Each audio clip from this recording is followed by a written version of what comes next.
Orientation légale pour Haïtiens, IRC, New Jersey. Comité Secours International la IRC, c'est une organisation aide humanitaire mondiale. C'est une organisation qui pas fait partie des gouvernements, c'est une ONG. IRC pas fait partie ou soit contrôlée par le gouvernement américain. C'est une organisation qui pas là pour faire profit. Mission IRC, c'est servir clients. C'est pas faire l'argent. Présentation ça, c'est information légale, c'est pas conseil légal. Information légale, c'est information générale sous loi, processus légal ak droit légal. Interprétation, conseil légal ak appliquer loi dans situation spécifique et puis faire recommandation. Si vous besoin conseil légal, ou ta dû rencontrer avec un représentant légal autorisé. Représentant légal qui autorisé yo, gen la dan yo, avocat ak département justice, DOJ, représentant accrédité yo. Notaire pas autorisé par le conseil légal. Sujet nous pas discuter, statut immigration, parole CPS ak asile, agence immigration qui c'est EOIR, USCIS, ICE ak CBP, processus application asile, autorisation de travail, droit ak responsabilité, bénéfice public ak changement d'adresse. Statut immigration. Le statut immigration, c'est permission légale pour entrer et puis rester aux États-Unis. Il y a différentes catégories de statut. Il y a quelques qui permanent, il y a l'autre qui temporaire. Il y a moun qui a changé statut avec un l'autre. Il y a plus passer un seul statut en même temps. Ou bien, il n'y a pas aucun statut du tout. Les reconnaît à comprendre statut ou li important en pile parce que li gen impact sur combien de temps ou gen doit vivre, travailler, ak voyager et puis entrer sortir dans pays États-Unis et puis tout si ou capable. Exemple statut yo. Exemple statut permanent. Nous gen citoyen américain qui c'est USC, nous gen résidence permanent qui c'est Green Card et puis nous gen réfugié avec asile. Statut temporaire. Nous avons parole, statut protégé temporaire et puis application pour asile. Parole. Si vous êtes arrivé aux États-Unis dernièrement, le gouvernement t'a accordé une parole. Parole, c'est un statut temporaire qui va vous permission pour entrer et puis rester aux États-Unis jusqu'à 2 ans. Parole qui a fini, elle est expirée. Si vous violez les conditions liées, si vous quittez aux États-Unis, c'est pas de permission, ou soit si le gouvernement choisit de couper li. Ou ka connaît pour combien de temps ou gen parole, ou soit si ou gen parole, le ou gade dans passeport ou soit sous papier officiel immigration te ba ou le ou te rive ou. La gen yon sous li kap marqué parole. C'est exemple ça nous gen sous côté ya la. HHP ou soit DT parole. HHP parole. Puis for haïtien qui gen parole, c'est soit yon gen parole humanitaire haïtien qui c'est HHP ou soit parole DT. Si on moun appliqué pour sponsoriser ou et puis ou t'es arrivé aux États-Unis par avion, ou probablement gen HHP. Dernièrement, président a annoncé que parole la pral expirer avant les pour haïtiens qui gen HHP la date qui était 24 avril 2025 là. Annulation CHNV. Ou ka gen plus questions sur annulation programme CHNVA, IRC gen yon ressource question moun pose souvent sur site internet nou an. Li semble tan kou sa wap gade ya la. Ou ka jwenni sur site internet nou an, le ou eskane code QR sa ki en bas. HHP ou soit DT parole. DT parole, si ou appliqué pour entrer aux États-Unis avec application CBP One et ou te passé par frontière, ou peut-être gen DT parole. Comme nan date enregistrement ça, Haïtien ak DT parole ka rete nan pays aux États-Unis juste nan fin période parole yo a. Statut temporaire provisoire. Si vous êtes arrivé aux États-Unis avant 3 juin 2024 et puis appliqué pour TPS, le gouvernement a accordé au TPS. TPS, c'est un statut temporaire qui va moun permission rester dans le pays aux États-Unis jusqu'à 18 mois, avec possibilité pour extension. TPS ou a fini li expiré, si vous violez conditions liées, si vous quittez les États-Unis, ça n'a pas de permission, ou soit si le gouvernement choisit couper li. Département sécurité intérieure a annoncé que TPS pour Haïtien yo pral fini 3 août 2025, sauf si président choisit prolonger li. Président doit prendre une décision avant 3 juin 2025. Si ou gen parole ou soit TPS, ou ka éligible pour appliquer pour un document autorisation travail EAD les ou rempli forme I-765 là. Si EAD kat travail ou a basé sous parole, li pral la marqué C11. Si li basé sous TPS, li pral marqué C19 ou bien A12. En général, kat travail ou a expiré les paroles ou soit TPS ou a fini. Qui donc, li important pour planifier d'avance pour kembe autorisation travail ou a. Parole ak TPS pap jamba ou kat vet ou soit citoyenneté. Qui donc, si ou ta vle kontinye rete vive dans pays aux États-Unis, ou ta dwe konsidere aplike pour yon lot kategori estati imigrasyon. Sa nap gade a la, se yon ekzamp a ki sa kat travay ou a dwe semble. Azil, si ou pe retourne en Haïti, ou ka qualifié pour appliquer pour asile politique.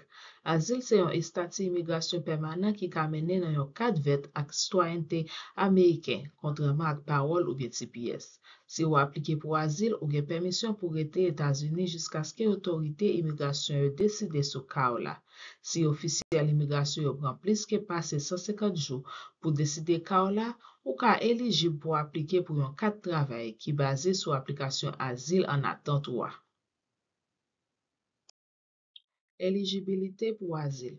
Ou ka éligible pour asile si ou peut retourner à Haïti parce que yon moun te blessé, ou soit menacé pour faire ou mal, ou soit moun qui proche ou soit ka fait ça dans l'avenir à cause race ou, religion, nationalité ou, opinion politique ou bien groupe social ou pas éligible pour asile si ou peut seulement pour raison économique.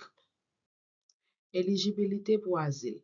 Exemple de mode asile. Par exemple, ou ka éligible pour asile si ou peut retourner à Haïti parce que yon gang te menacé tout yo, parce que famo ap supporté gouvernement, ou soit la police te accusé ou même ak zami proche ou yo comme membre gang, et puis li te mette zami ou yo dans prison. Ou soit membre comité ou te boule kay ou parce que yo te gen rimer que fami ou te pratique vodo. Appliquer pour asile. Processus application asile compliqué et dépend en partie des statuts immigration ou et puis sous qui gens et à qui l'air ou te rivé dans pays États-Unis. En général, on doit appliquer pour asile leur rempli forme 1-589 là dans l'espace 1 an après fin entrée aux États-Unis. Mais n'importe les ou gen parole ou soit TPS pas compter compte. Si ou ta souhaité appliquer pour asile, il est important pour comprendre si ou gen yon cas dans tribunal immigration et qui est agence immigration qui pral gen juridiction sur application là. Gen différence agence immigration dans gouvernement aux États-Unis. Agence immigration yo. EOIR qui c'est bureau exécutif pour révision immigration, qui c'est tribunal immigration. Nous gen ICE qui c'est immigration à renforcement la douane, qui c'est la police immigration en dedans pays États-Unis à procurer yo. Nous gen USCIS qui c'est service citoyenneté à immigration américain. Les mêmes c'est application pour processus yo. Après ça nous gen CBP qui c'est la douane États-Unis à protection frontière. Les mêmes c'est immigration tout près frontière yo. EOIR, Bureau exécutif pour révision immigration. Si vous êtes arrivé dans la frontière États-Unis, probablement vous avez un cas dans le tribunal d'immigration. EOIR, c'est l'agence qui décide des dossiers immigration dans le tribunal. Défense appelle à Claude pour retirer les gens qui pas citoyen américain dans les États-Unis. Ou ka connaît si vous avez un dossier dans le tribunal d'immigration, leur réviser n'importe papier officiel d'immigration qui dit EOIR, ou soit avis pour paraître. Avis pour paraître, qui c'est ça nous relève notice to appear là. Ça c'est un exemple avis pour paraître. Flèche en l'air a montré côté occasion numéro alien noir et puis flèche en bas montre nous qui bon tribunal immigration yé côté ou gen rendez-vous pour audience tribunal pour là.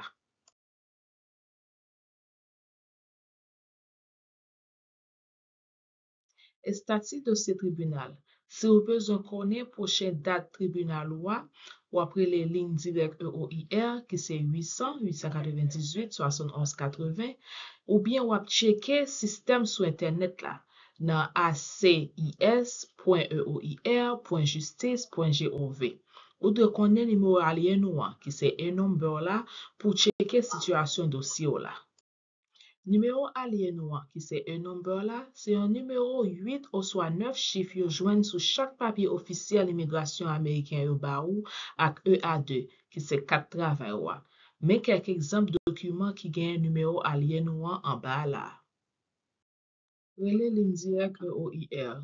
Wap rele 1-800-898-7180. Après ça, wap pese 1 pour yo di ou ki sa pou fe en anglais. Après ça, wap entre numéro alien ki pou wa. Wap pese 1 encore pour montrer que vous entrez bon numéro alien qui pour wa. Et puis wap pese 1 encore pour montrer que vous mettez non qui pour wa. Là, c'est une quelques questions que vous posez souvent, les lignes directes EOIR là. Comment pour checker sur Internet? Vous pouvez aller sur le site acis.eoir.justice.gov. Là, vous entrez dans le site Internet là, ou avez un message ça, cliquez sur moins accepter pour entrer dans le système tribunal immigration sur Internet. Et puis, vous entrez le numéro alien et puis cliquez sur mettre. Comment pour changer location dossier ou? Si tribunal immigration mette dossier tribunal ou loin côté ou habité ou ka servi ak motion pour changer location, ça pour demander juge là changer côté dossier tribunal ou pi près côté ou habité ou ka appliquer pour motion ça en personne ou soit par la poste.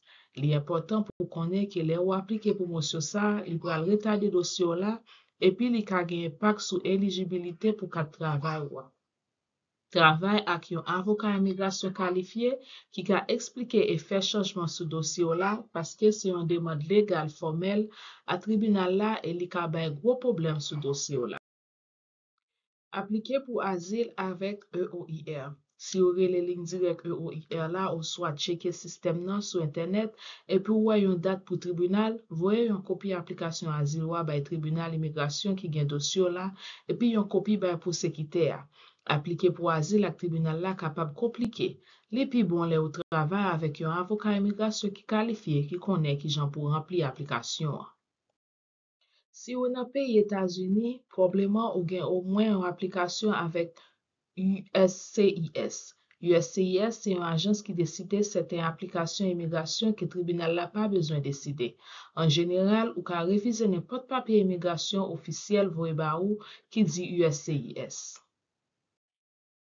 Appliquer pour asile avec USCIS. Si vous avez les lignes directes EOIR là, ou soit checker système nan sur internet et puis ou pas ouais un cas tribunal sous non ou ka probablement appliquer pour asile avec USCIS. Si vous arrivé dans CHNV ou soit programme parole réunification familiale là, ou gen plus chance pour pas gagner un cas dans tribunal immigration et puis ou ka probablement appliquer pour asile avec USCIS. En général, ou ka appliquer pour asile avec USCIS par la poste ou soit sur internet. Rendez-vous biométrique. USCIS a programmé rendez-vous pour biométrique après ou fin rempli n'importe catégorie application immigration, même si vous avez un dossier dans le tribunal. Dans rendez-vous, USCIS pour récolter après tout photo avec signature. Ou doit aller dans rendez-vous biométrique ou soit reprogrammer si vous pas capable aller parce que le gouvernement a retardé, fermé ou soit refusé application yo si ou pas aller. Travail comme un applicant asile. Si EOIR ou soit USCIS prend plus passer 150 jours pour décider application asile ou cas éligible pour appliquer pour un EAD, qui sont 4 travail, leur rempli forme I-765 avec USCIS. Cependant, n'importe état ou la cause leur raté rendez-vous ou soit mandé plus temps qu'à camper monte là. Si EA2, qui c'est 4 travail ou basé sur application asile, en attente ou li pral di C8. En général, EAD expiré dans 5 années, ou soit pi bonnet si EOIR ou soit USCIS décide application asile ou avant les ça. On compare les différentes 4 travail qui c'est EA2. Liberté provisoire, C11 expiré chaque fois liberté affinée, jusqu'à 2 ans, mais les cas renouvelables. Il coûte $520, mais USCIS a pas ni les frais pour applicant qui est éligible. Après ça, nous avons 4 TPS là, qui c'est C19 ou bien A12, a expiré chaque fois TPS fini, jusqu'à 18 mois. Mais les cas renouvelables, il coûte $520, mais USCIS a annulé les frais pour applicant qui est éligible. epi nou gen aplikant azil ki se C8, la pespire nan 5 ane ou swa pi bonè si Etats-Unis deside aplikasyon lan avan lè sa. Li pa koute yon goud. Responsabilite ou nan peyi Etats-Unis. Obeye lwa Ameriken, konforme ak kondisyon e stati imigrasyon ou ki gen la don a ale nan tout randevou ak dat tribunal ou yo, aktualize adres ou ak chak ajans ki implike nan dosyo la chak fwa ou demenaje. Si ou pa fe sa, ki di an le yo, sa ka la koz gouvernement refize aplikasyon imigrasyon ou yo. Ou swa bor amon, arete ou, mette ou nan prison, ou swa retire ou nan peyi Etats-Unis. Chanje adres ou avèk USCIS. Ou dwe rapote yon chanjman adres ba USCIS nan l'espace 10 jou apò fin deplase, lò rempli form AR11 a travè kont USCIS ou sou internet ou swa pa la pos. Lò rempli form AR11, di pa mette adres ou a jou otomatikman avèk EOIR. Si ou gen yon dosye nan tribunal imigrasyon, ou dwe rempli form EOIR 33 ICA tou. Chanje adres avèk EOIR. Si ou gen yon dosye nan tribunal imigrasyon, ou dwe rapote yon chanjman d'adres ba EOIR nan l'espace 5 jou apro fin deplase, lò rempli form EOIR 33 ICA. Ou ka rempli form nan, lò suiv instruksyon yo nan. Ou ka eskane kod QR pou ale nan page ki gen restriksyon yo, ou bien ou ekri nan respondanceaccess.eoir.justice.gov. Sa se yon ekzamp form nan pou chanje adres avèk EOIR sou internet epi li disponib an kreol. Sa se yon ekzamp form EOIR 33 koman pou chanje adres ak tribunal imigrasyon. Form papye a semble kon sa jen ap gade la. Avoka avèk noter. Noter moun ka prepare dokumen yo pa gen otorizasyon pou bay oken konsey legal. Sel moun ki ka reprezente nan imigrasyon yo se avoka ou swa reprezentant ki akredite. Fraude noter fet le moun ki posede pouvoi yo noter, men ki pa gen doa pou pratike nepot kategori lwa profite de imigran kap chèche asistans legal. Reg a regleman nou jeze yo pou noter vreman strik. Yo interdit noter nan bay nepot kalite konsey legal sou nepot kategori posedi. Noter yo ka ede tradwi dokumen yo, men se limit lwa yo permet yo ofri. Pigan vin yon viktim fraude noter. Ki sa pou fe? Jwen kopi tout dokumen ki prepare ou swa soumet pou ou, verifiye si yon avoka ou swa yon reprezentant kalifiye pou reprezente ou, rapote reprezentant ki gen aktivite ilegay by USCIS, State Bar Association avèk Bureau General Etat. Sa pou pa fe, si yon aplikasyon vide, petisyon ou swa lot page blanche, si yon papye ou pa kompren, si yon dokumen ki gen informasyon ki pa korek ou swa fo, pa fe pa paiement sa yo pa resevoa yon resi, paye plis pase sa ki neseser pou yon moun ki pa avoka. Pou ou bezon plis informasyon sou resos nou yo, ale sou link sa ou bien skane QR code sa. Visite site internet nou an pou informasyon sou. Repons yo ak kesyon legal ki yo pose souvan sou nouvo regleman imigrasyon yo, lien ki mene nan lis avoka prive avèk avoka gratis, video ki explike doa ou yo, avèk video ki pataje denye nouvel imigrasyon ak konsey. Merci. Sonje bien, dokumen sa pa gen la den konsey legal. Nepot kesyon ou ta gen ki ta gen rapor ak materyal sa, ou ta dwe konsilte avèk yon reprezentant legal ki otorize.